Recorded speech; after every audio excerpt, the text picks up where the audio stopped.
there's our straight line for the runway that I was achieving with that wall and my straight line starter course.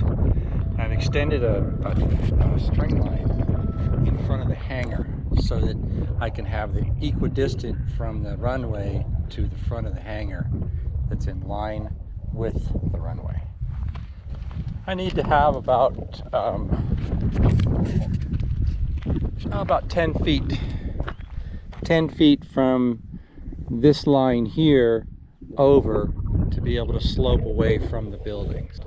So what I did is I took a point that was approximately 10 feet from there, said okay, that's where it's going to be, and then I took that point and I squared it back here, found a point that looked like it was square, and then I did my 6, 8, and 10.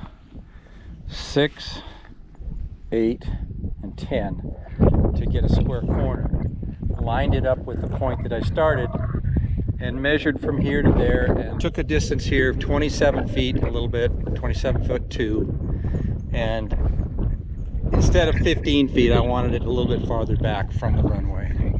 And then from the 27'2" I went 26 feet 8 inches, 26 plus the 4 inches on either side extended for the footing. From there, I took another line from the bottom of the string over 27'2", and so that was 27'2", and then from there I went 26'8" to a line over there. Now to get this point, I measured 42'8" from there to there. And that gives me 42 plus 4 inches on either side for the extended footing, and which has to be 16 inches wide with an 8-inch block centered on it.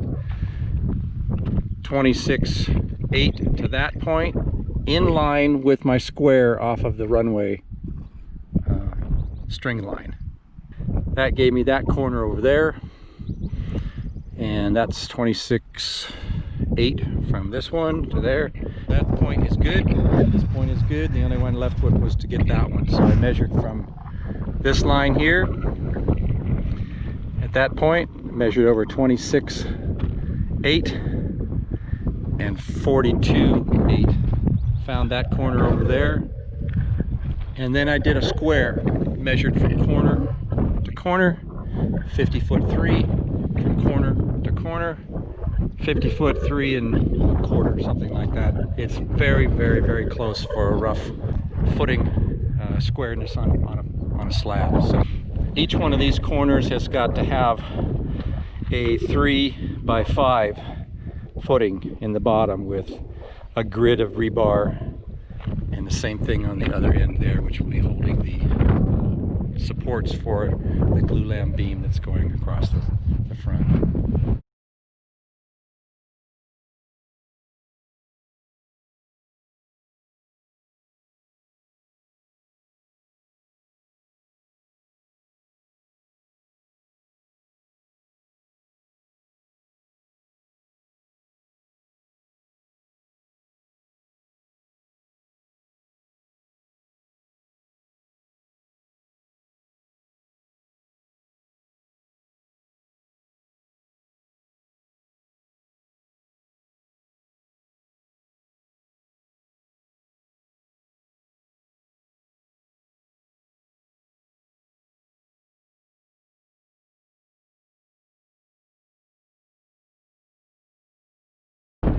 Project here is really hard to get to in the afternoons, because by the time 2 o'clock comes around, I'm gone from my other job, and I'm pretty much toast by that time, because even though we're maybe been working in the shade or whatever, you know, it's just virtually hot out there all the time. So I take a break for a little bit. I tried to get out here a couple times last week, but even by the time 5:30 came along, it was still 104 degrees, and I just had to take a rain check, hopefully, on that.